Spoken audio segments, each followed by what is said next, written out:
I'm a black man trying not to get caught. I'm just trying to solve the puzzle like a jigsaw. You know it's a big world, so easy to get lost. I'm just trying to solve the puzzle like a jigsaw. What's going on, good people? And this is a special edition of the Jigsaw. But we are here. I am Josh Rogers. I am Brian Hare. We are here to talk about all the things. We won't go through all that tonight, but we're here to talk about all of the things. Jesus. And so forgive us now. If you've looked in the description box, you understand that this is a special bonus type whatever episode. Right. There is no blessed report. Shout out to all black people because we were the one making this election happen. Bless up to y'all. Bless up. The Billboard, you know everything that's happening in the world, so that is that. That is that. Ain't gonna be no PO box, and we're gonna incorporate self-care in this special living room right. kind of conversation. Matter of fact, we at the dining room table tonight. It's a special conversation, and unless you've been under a rock, you understand where we are in our nation. Mm-hmm. And I'll give you, Brian, I guess I'll give them some behind the scenes kind of outlook into it all. So we decided that if Donald Trump would have won, that we were going to not record as a form of self-care. We needed the opportunity to, to process this thing. Jesus. And it has still been a day full of anxiety. Right. And just emotion. Lord. But I think because of what we are, we wanted to give you our fresh take, our first take on what is going on as black people, as black men, as husbands, as fathers. And I think it's really important for us to be able to share that. So let's jump into it. Brian, your immediate thoughts about everything that's happened since polls have closed. Whew, that's actually a loaded question. I know. It's a big one. Thought. Yeah. My immediate thought is America is who America is. Like, America disappointed me, but it also affirmed who she is. Yeah. Like the election shouldn't have been this close. Like, absolutely not. It should. Like, you literally have 4 years to see the foolishness. And y'all still decided to try to elect Donald Trump for another term. So it was disappointing to see how close it is, but it's also I think we said it on a previous episode, like, this election is going to show us the level of trash America is. Oh yeah, absolutely. And I agree with that 100%. As the results were coming in, a lot of it was not surprising, right? Some of the deep red states were going to be like my home state of Tennessee. I don't care how blue, my city and county is. Like, Tennessee has so many pockets of deep racism that it's going to be red. And the same thing could be kind of said for California. Without a shadow of a doubt, always going to be blue. Always. It doesn't matter, unless literally Barney probably could be running for president, and y'all going to vote for Barney if he's a Democrat. Like, it's just the way California, it's just the way California works. Right, and I think many of the states were predictable in that sense. But when you started looking at where we live now, Georgia, the fact that it can be, and the fact that our two counties, which are historically red, are now blue. Oh yeah, like especially Cobb. Like, Cobb is racist. And y'all got a black sheriff now. Yeah, and he's married to a black woman, and he's a Q. So like, he's black. Black. He ain't married to no white woman or anything like that. So because I know a lot of people's like, where's his wife? And I'm not shading anybody who have interracial relationships, but sometimes in these offices, it's an indicator of some things. But just kind of stay on topic. I think some of it I was ready for. Other parts of it, like you said, as the numbers kept coming in, like with Texas, shout out to my brown people of color, but I just thought there would have been greater turnout from the Latino community in Texas, considering all of the ridiculous things he said about that community, how and while your particular family or their particular family may have been separated, all of the people who have been separated because of these kind of immigration laws and tactics and things like that, for me, that would have been enough. So, and even looking at Miami, right, and Florida in the same way, it's like I was disappointed in those things. But then to continue to add to your point, seeing how tight some of these things are showing like, y'all really want Donald Trump to be president of the United States again. Right. And I think I sent you the chart that showed every demographic except, here's the surprise, except white men. It's shocking. That's the shocking thing. Every demographic has increased their support for Donald Trump. Now, some of them have been very marginal, like black women went from 4% to 8%. That's a very small, but still that doubled. That doubled. Right. You know what I'm saying? So like, it's just, I don't know what to say about those skin folk. I don't know what to say. And I think Angela Rye said in a video she posted on her IG that one of the biggest losers was the Democratic strategists who invested all of their time and energy in persuading white women to do the right thing. And she was like, they doubled down. They went from, I think, 52% of support to 55 or something like that this year. So they doubled down, and we can't, you know what I'm saying? So I don't know, bro. Some of it I'm at a loss of words for, because it's like, y'all are really caping for this dude. But on the other side of me, I'm just not surprised by it at all either. Oh yeah, not at all. Not at all. And I think I saw it on IG that it said that racism is a deal maker. Like we've been talking about racism is not a deal breaker. It seems like racism was actually a deal maker. Like I think quiet as kept wolf. I think more people are fed up with black people than ever before. And that sounds really bad. Yeah. But I think, I think people just dislike black people. And it's not just white people. We've been seeing on the news recently, POCs have been on some racist stuff toward black people. Oh yeah. So it's not just white folks. And we can't put it all on just white folks being racist, but it's a growing number of folks who are just, upset. And then like as far as the growing number of black folks that, ended up voting for Donald Trump, which was interesting. But I think we've seen some people on our timelines, young millennial black so-called evangelical, yes, talking about, I'm voting my conscience, which I respect, but like it was just like I question that conscience, but you be I'm like KJ Brooks. I did not come to be respectable. I respect you voting conscience, but to me, like your conscience should not be I'm voting for Donald Trump. Like, no. So I agree, and I think it's this concept of whiteness. Right. So even though you are absolutely correct, we can't blame all white people. There are some real allies and accomplices out there. So not getting rid of the people who are in the fight and doing what they're supposed to be doing and pushing, toward justice and advocacy. But I do think there's this concept of whiteness. And Anderson Cooper actually called it out on CNN today, where he was saying, until white folk understand, like, Anderson Cooper is white. But he was like, until white folk understand, blah, blah, blah. I can't remember the direct quote. But that is that concept of whiteness. It's not so like you're white. That's how you identify. That's your race. That's your whatever. But it's the concept of whiteness suggests that I'm owed this and I'm blind to this because of that. And until that, and I think that is what some POCs have adopted, right? Like I ain't black. So my people didn't come over here and struggle, or my people, blah, blah, blah, blah, blah. You know what I'm saying? Asians and, Latinos and all whoever else, right? The ones who think that way because they don't align with our struggle. What they don't understand is, I think you and I talked about this privately, is that that same system that has held us back for years was also not still designed to benefit you either. Oh, right. Like you're only going to go so far. And that's the thing. And that's the thing I don't think I understand. Because oftentimes a lot of, I grew up in Southern California, those that already know that. But I know people on both sides. So I know people who are first generation American, second generation American. But and they go both ways. Some are like super pro or super liberal, but then there's the other side. They're like, well, my family came here with nothing, and we, pulled ourselves by the proverbial bootstraps, and we made something of the American dream. But what you made something within the American dream, but the levels that we're striving to be in, the space that we're striving to be in, your family aren't in those spaces. Exactly. You're still not in those spaces. Right. You're not in those spaces. So the spaces that we're trying to get into, like your family members are not in those spaces. So, you can't sit there and say, oh, y'all just complaining, y'all weren't working hard, stuff like that. It's like, yes, people are still working hard. People are trying to do the things that we're trying to do, but we're still going to say, even though you're working hard, there's still room for growth. There's still room to be better, as according to the preamble, to perform a more perfect union. So there's always going to be space and opportunity to make the United States better. So it's not complaining about this is where we are. It's the fact that like we can still do better. It doesn't mean that that we're just always upset. Is that we can do better, and there's always going to be a chance and space for opportunity for growth. That's just how I feel about that. Absolutely. And to their point, I think when they have those conversations one-sided, right? Because it's not to suggest that every Black person isn't doing anything. There are plenty of us who are successful in C-suite positions and owning things and ABC 1, 2, 3.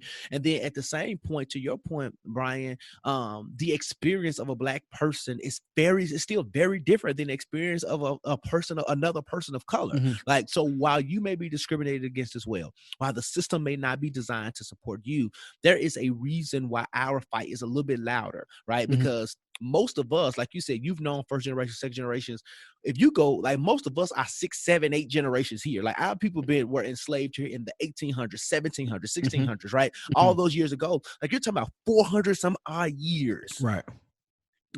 You see what I'm saying? So of frustration and how we've been fighting. So you come over here after, and no shade, but you come over here after civil rights laws have passed and things are quote unquote equal and better and blah, blah, blah, blah. And you benefit off the work that a lot of Black folk have fought and toiled for. And then you throw in our face that we're the ones, and we're still fighting systematic racism. Like, even to this day, like, some of the things that were happening, we can get into this now, the voter suppression of it all. And the way it happened in Black communities specifically. It was terrible. And I think we talked about it offline. Those that have been listening to podcasts, I moved from a predominantly Black and brown neighborhood last year. So we voted for President Obama in that neighborhood. We voted for Hillary Clinton in that neighborhood. We voted for, a bunch of elections in that neighborhood, predominantly, again, Black and brown people. It was a small facility, 4 machines, and lines hour and a half, 2 hours long, like just long. Now I'm living in a predominantly white neighborhood. And literally, we walked in there, no line. Like, on election day, no line. 15 plus machines, and we're in and out in 7 minutes. Where in the predominantly Black and brown neighborhood, we were in that line forever. So it just goes to show, like, and that's, I think you said earlier about the whiteness and not understanding the differences, because you've been in certain spaces to where, so for instance, the people that live in my neighborhood, they probably have had the same voter process their whole lives, or since they've been voting. They come, there's no way, easy. No one is questioning where they live. No one is telling them they're going to the wrong place. No one is looking at their ID crazy. None of that. It's, you get in, you vote, it's quick. But when we say, oh, voter suppression, or the lines are long, or it's like, what? I can't believe that is even true, because it does not happen in your neighborhood. It doesn't affect you. It doesn't happen in your neighborhood. And until you either get into the work or get outside of your bubble, you'll never know. Like, I found out today that I saw the massive video where Mississippi had lines miles and miles long on election day. Olive Branch, right? Yep, Olive Branch. Come to find out, you want to know why? Why? They didn't have early voting this year. And I told my mom, I said, Mom, that was voter suppression. I said, because they can say whatever they want. You have early voter for every other election, every other time. Now, all of a sudden, this year, it's not in place. And then so you had a nerve to justify for whatever reasons due to COVID, whatever you want to blame it on. It's not the case, because now what you did was you have all those low income families who they can't afford to take 5 to 7 hours off from work. Like, most jobs give you up to 2 hours plus your lunch break. So you get 3 hours realistically to vote. So outside of that, but even like, that privilege, right, still only comes with certain types of jobs. Because if you got McDonald's or retail or any other restaurant, they ain't necessarily giving you 3 hours to vote. You do that when you ain't here. Right. You know what I'm saying? So if I didn't have the opportunity, and I even think about like teachers right now, why teachers had a teacher work day on election day, for the most part, most of them can vote on election day if they want, because a lot of them get off early enough to do it. But let's just say that teacher's also a football coach. Early voting positions them in a way they don't have to like take time off from school. They don't have to get a substitute. They don't have to rethink their day. They don't have to not meet with children or not meet with parents like they have. So early voting benefits in so many ways. And even if we look at, so that was Mississippi. Even if we look at Louisiana, I think it was the polling location that lost power, and the Secretary of State refused to change the location, or provide generators to back up. Now, legally, they didn't do anything wrong because it's not necessarily their responsibility to make sure that location works. But it is your responsibility to make sure the people within that polling location have access to voting. So what those people are now forced to do is go get a bunch of provisional paper ballots and make sure the people who came to, so now they had to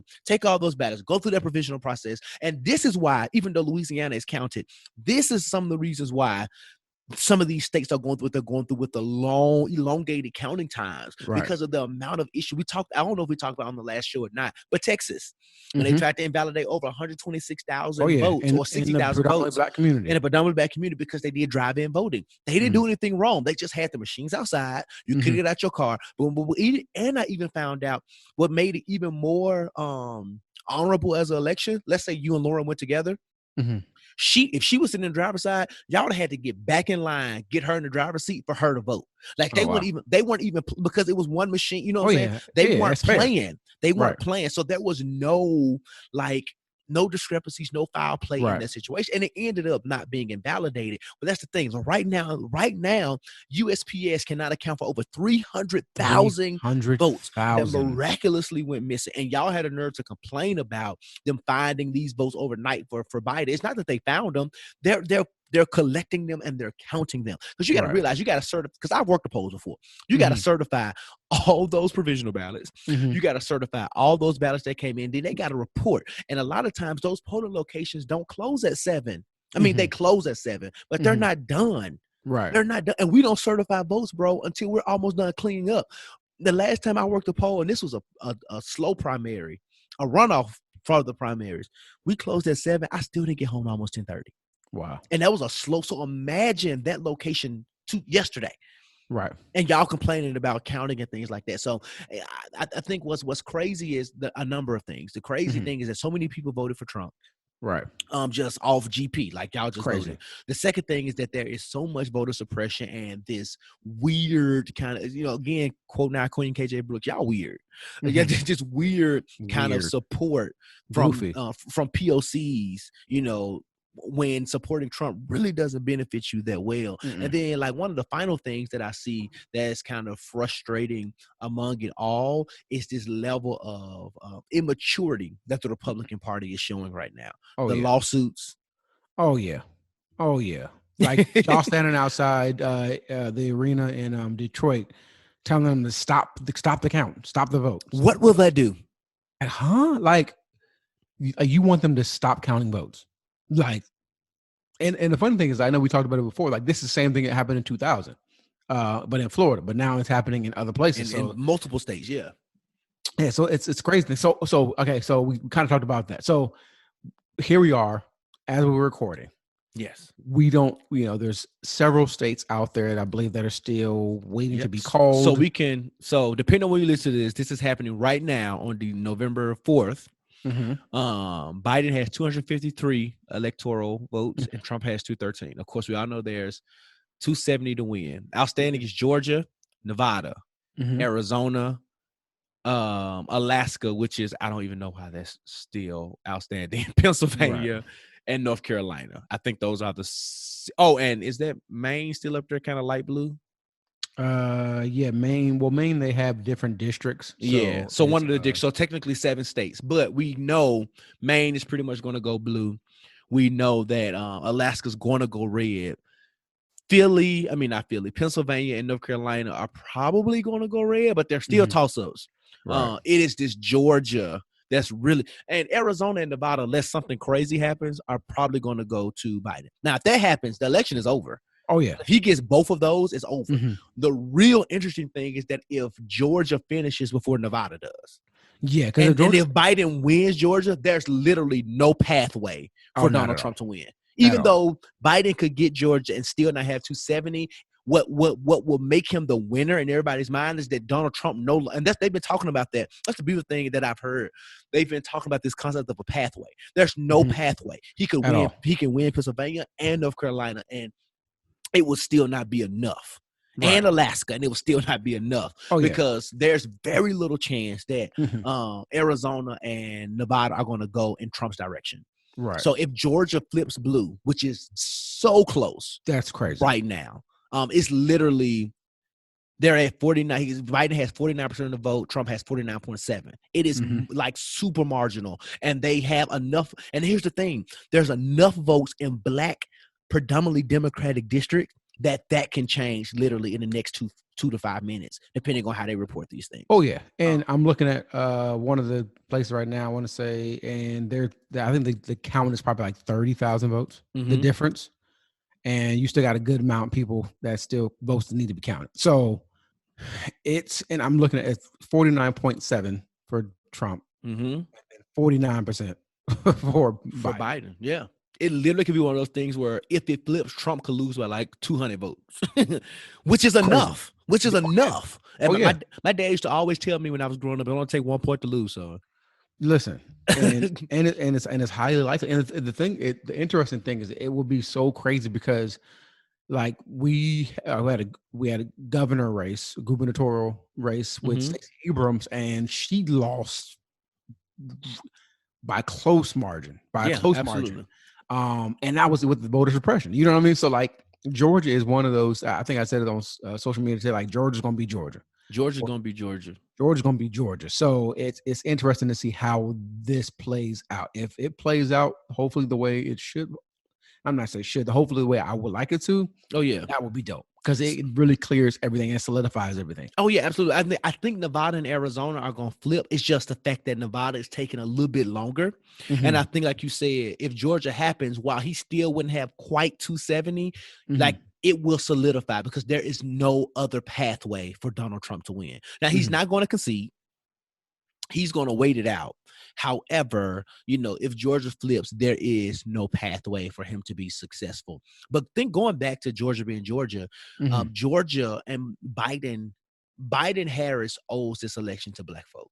And I know y'all listen to this podcast, but I'm just going to say it the way I feel. We showed the hell up.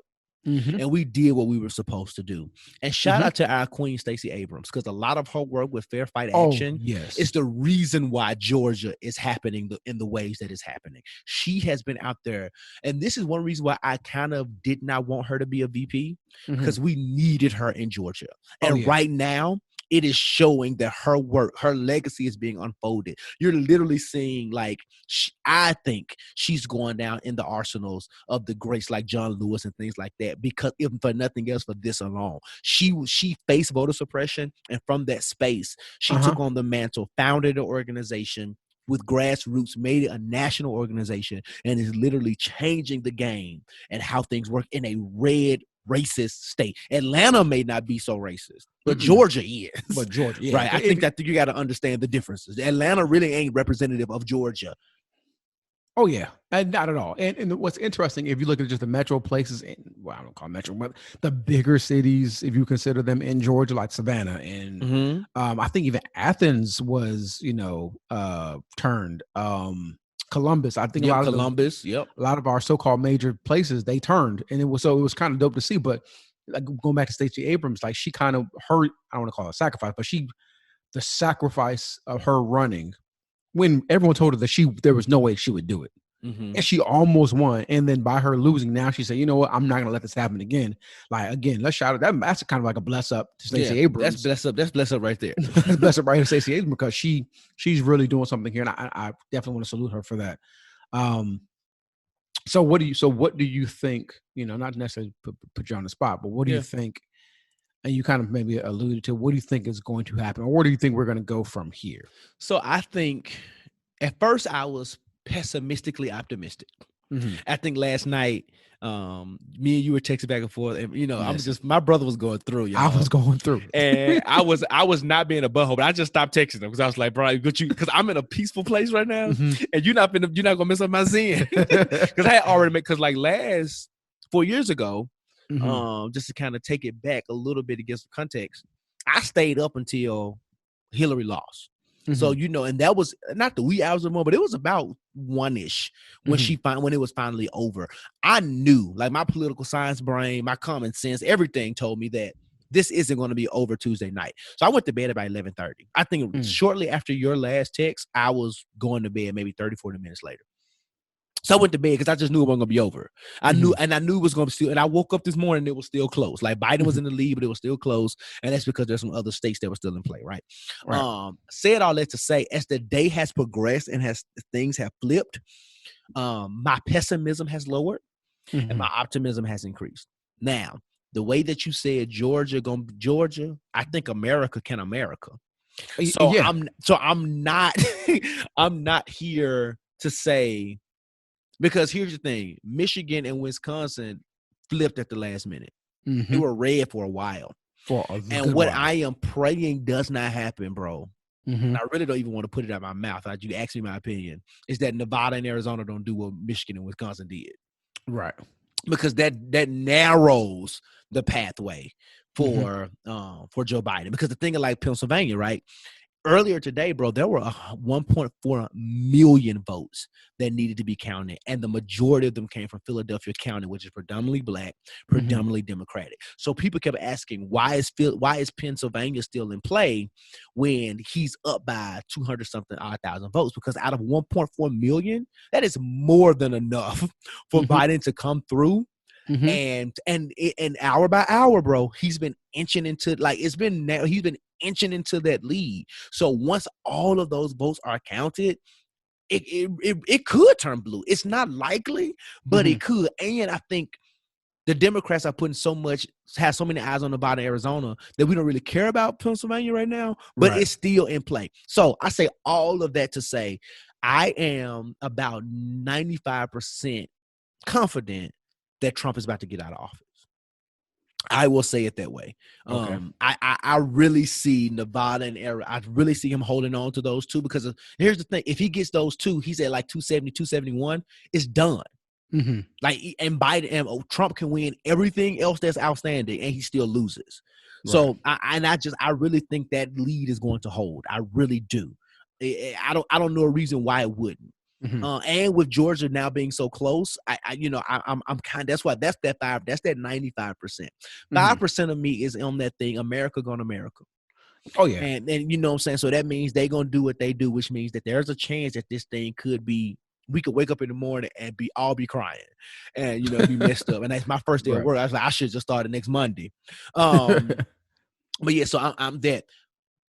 Beyond what I hope to be a successful candidacy of Joe Biden and Kamala Harris is that I do think every day we have to remind that administration that it was the black folk that got you in office. Because while I do understand that some rhetoric during campaigning is rhetoric, and that's all it is, I think that I don't know that I'm going to say we're owed an administration that really puts together a black agenda that works for us. We're owed an administration that even if the Senate doesn't flip, that fights tooth and nail to make sure certain things are in place for black communities and even brown communities, right, that are disenfranchised as well. I do believe we deserve some kind of something that talks about dismantling systematic racism and the oppression that is here. So our work does not stop. Matter of fact, we get more vigilant.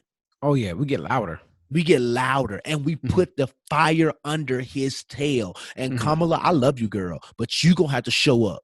You're going to have to show up in ways that I love 44, that he didn't show up, right? And you're going to have to do it. And I think it is worth us putting fire under their butts to make sure that they did it. Because if it was not for black folk getting out there and doing what we do, being the resilient group that we are, this would not be happening right now.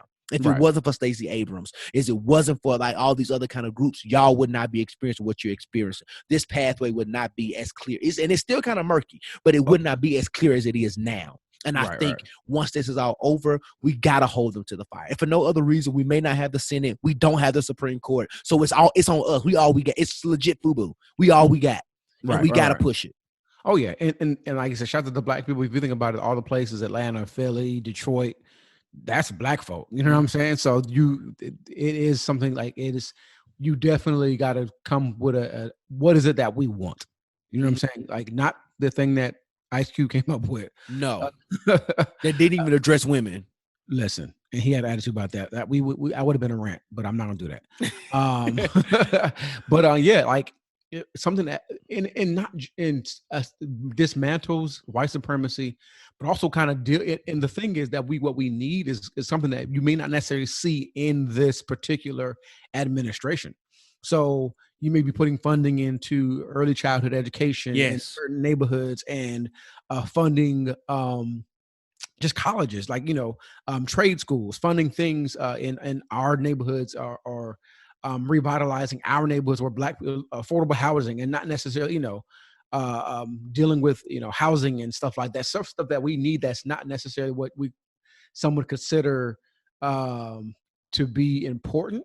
And some people just think, like, I'm not saying some people that are also looking and think we just want like money. Like, we just want a free come up. We just want, now if you got a check, send me a check. Yeah, I'll take a stimulus. Yeah. But Black people aren't just sitting there saying, oh, we want checks. Like, no, like there are certain things systemically that need to be dealt with. And again, they may not necessarily be seen during this administration, but will be seen in generations to come. I think it's doable. And I think it's something that the government has the money. They have the resources. Oh, yeah. Because clearly we saw that they had all this money to give away during this during the pandemic. So yeah, all the tax breaks that big companies got, if a portion of that went to low income folk. Oh yeah. Like, you know what I'm saying? And that's the kind of thing that we're saying. We're like, when people, and that's going back to your point about they pull themselves up from their proverbial bootstraps. But for us, we don't necessarily even want you to give us a head start. We just want the same access. Because when we get in the room and we get on the spaces, we're gonna do what we do. Oh, we're gonna shine. We're gonna be excellent. We're gonna do our thing. So when we ask for Black small businesses to get $15,000 forgivable grants, it's not to shout, to throw salt on the white business across the street. But if your daddy gave you $1 million upstart, right? Like, how do you feel disenfranchised because now the government is giving me $15K? And you got, you know what I'm saying? These are the type of things that we're thinking about. And the reason why your parents were able to give you that level of seed money was probably because of some type of systematic things that were in place that allowed them to be that successful and didn't allow my family to be as successful in these other kinds of places. Just think about the ways in which Black people had to fight so hard to own homes back in the 40s and 50s and 60s and things like that. How we had to fight. The reason why HBCUs and fraternities and stuff are even in place is because we weren't awarded access. We didn't have space. So we did what we did. We created our own, and we had allies who allowed, in HBCU culture anyway, that, allowed us to have our own spaces. And now those spaces are thriving and producing the majority of Black doctors and stuff, and producing the majority of people that, Black, Morehouse at one point was a #1 feeder school for Black men to the Ivy Leagues. You know what I'm saying? It's like, these are the kind of things that we're doing. These are the kind of people that we are, producing. So yes, to your point, like funding HUD now, while there may not be an affordable housing project built because of all the red tape, to later, we understand what that funding did now. You know what I'm saying? Funding HBCUs, doing that bill now, and seeing the effect of consistent $85 million drops into these schools, and see what that does for their endowment, see what that does for their retention and recruiting, and all these different types of things, right? Giving us an equal playing, giving us access to the same field, to the same opportunities. And sometimes, a lot of times, that means giving us opportunities and things that puts us seemingly ahead, but it's really just measuring it up. Right. All those things. All those things. But we probably need to wrap up sometime soon because, this is supposed to be a short episode. But we can get stuck because it's always a great time to talk about racism. Always. Always. So at this point, I think by the next time we record, hopefully by that time we may have Joe Biden is the president, or as far as he's been named the president. We know lawsuits and stuff like that are coming and being handed down, and the Supreme Court probably get involved, and 45 is going to try to do what he can do to suppress the vote and try to stay in the White House. So we don't know what's going to happen by the time we record again, but I'm prayerful that that it goes in Biden's direction. Yeah, I am too. I'm prayerful. I am hopeful.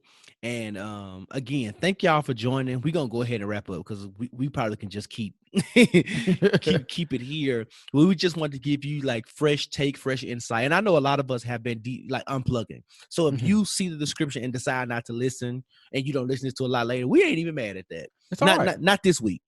Catch us next week. Not this week. We ain't mad at it. But at the same time, we wanted to get in and just kind of give you our perspective, which is extra black. And I want to thank you all for joining. Thank everybody who's been checking in online with us, telling us about what they've been doing for self-care. We appreciate it. Keep doing it. Keep checking in. Know that the Jigsaw is a safe place. And next week, whatever the results are, we will be back on our regular schedule with our regular program, shouting out folk. All that good kind of stuff. We'll have some in the P.O. box. And now, if we're a little bit more Black Pantherish next week, depending on the results, be ye fair warned. Be ye fair warned. And before we wrap it up, Brian, I also want to say thank you all for sticking in with us these last 3 to 4 weeks. We know that we've been talking about politics heavy, and this isn't really a political podcast. However, Right. The state of our world is on fire, and we thought it would be a disservice if we didn't give you what we thought were very candid, kind of, again, a place of self-care. We can come together in the living room and talk about it, and and lay it out on the line. So thank you. We appreciate you. So we'll be back soon. We love you. Continue to follow us, continue to share, continue to like, continue to rate. Tell your friends about what we do. Joshua, before we go, what should the people do? Woo! To the best of your ability. Don't let this life stress you out. But what you can do is all that you can. Hopefully that meant voting. The best way that you can, that means not giving up. As long as you can, while you can. But in the midst of all of that, y'all, let's not get caught with our work undone. Nevada, Arizona, Georgia. Let's don't get caught with our work undone. We love y'all. See y'all next time. Love y'all. Peace.